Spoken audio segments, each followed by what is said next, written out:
أعوذ بالله من الشيطان الرجيم. بسم الله الرحمن الرحيم. لا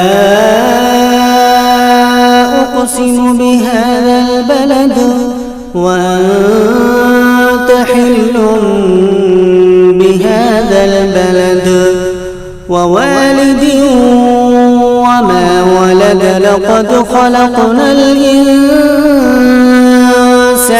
في كبد أيحسب أن لن يقدر عليه أحد يقول أهلكت مالا لبدا أيحسب أن لم يره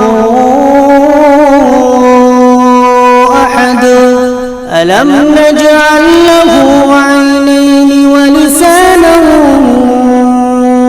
وشفتين وهديناه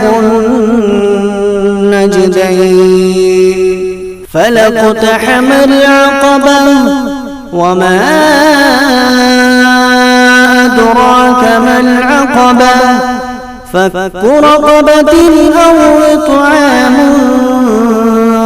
في يوم ذي مسغبة يتيما ذا مقربة أو مسكينا ذا متربة ثم كان من الذين آمنوا وتواصوا بالصبر وتواصوا بالمرحمة أولئك